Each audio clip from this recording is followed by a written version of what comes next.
حضرت حرم بن حیان رحمت اللہ تعالیٰ علیہ فرماتے ہیں میں حضرت اویس کرنی کو ڈھونڈنے چل پڑا.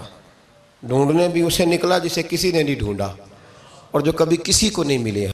تو حضرت خواجہ اویس کرنی کو ڈھونڈتے ڈھونڈتے کہتے ہیں میں گیا کرن گیا. حضرت حرم بن یہ داتا صاحب نے اس کو لکھا ہے.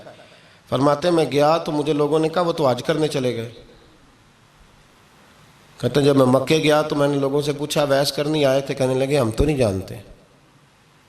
یہ تو میرے جیسے لوگ ہوتے ہیں نا جن کی تصویریں زیادہ نکلتی ہیں تو جن کی ویڈیو زیادہ ہوتی ہے تو لوگ زیادہ جاننے لگتے ہیں، ورنہ رب کریم کے بندے تو چھپے ہوئے چکر میں پڑے ہی نہیں. کون اویس کرنی؟ تو انہوں نے کہا کہ حضرت اویس کرنی چہرے پر برس کے داغ ہیں، کمزور سا وجود ہے، داڑھی زیادہ گھنی نہیں. جب حالات بتائے تو کہنے لگے اس طرح کا ایک شخص آیا تھا، اس نے طواف کیا تھا. پہلے بھی دنیا کرتی ہے پر جب اس نے کیا ہے نا تو اس کے طواف نے وہ خود بھی رویا ہے اور بھی بڑے روئے ہیں. وہ جب حجر اسود پہ آیا ہے تو رنگ بدلتا دیکھا ہے. کہا وہ کدھر گئے؟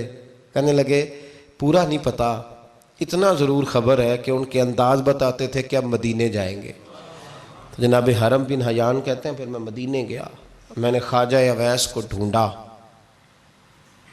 میں نے کہا یار میں نے حضرت خواجہ اویس کرنی کو ملنا ہے، کسی نے بتایا ہے کہ وہ مدینہ شریف آئے. تو لوگ کہنے لگے ہم نہیں جانتے وہ کون ہے، ملے ہی نہیں. تو کہا باریک سا وجود ہے، پرانا سا لباس ہے، برس کے داغ ہے، چہرے پہ داڑھی زیادہ گھنی نہیں، کسی کو پاس نہیں بٹھاتے. اور پھر ایک جملہ اور کہا سنا ہے روتے ہیں تو بڑے درد سے روتے ہیں، سنا ہے بھیگی رہتی ہیں پلکیں، سنا ہے ان کی پلکیں بھیگی رہتی ہیں. تو کہتے ہیں کہ وہ اس طرح کی اس کی کیفیت ہے.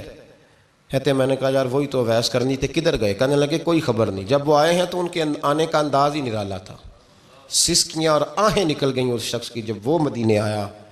حضرت حرم بن حیان کہتے ہیں میں ڈھونڈتا رہا، تلاش کرتا رہا. پھر میں ان کو ڈھونڈتے ڈھونڈتے عراق میں آیا تو نہر فرات کے کنارے ایک کمزور سے آدمی کو ریت کے ٹیلے پر بیٹھ کے وضو کرتے دیکھا.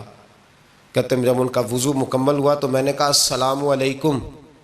تو کہتے ہیں انہوں نے چہرہ نہیں پھیرا، وہیں بیٹھے بیٹھے کہنے لگے وعلیکم السلام یا حرم بن حیان، یا حرم بن حیان وعلیکم السلام. تو کہتے ہیں میں نے کہا کہ من انت، آپ کون ہے؟ تو کہنے لگے وہی ہوں جسے تو مکے اور مدینے ڈھونڈتا رہا. تو کہتے ہیں میں نے کہا حضور آپ میرا نام کیسے جانتے ہیں؟ حضرت اویس کرنی بول کر فرمانے لگے، کہنے لگے کیا کہا تو نے کہ میں تجھے کیسے جانتا ہوں؟ فرمانے لگے تو مجھ سے پیار کرتا ہے، عارف تو روحی من روحی کا، میری روح تیری روح کی جاننے والی ہے.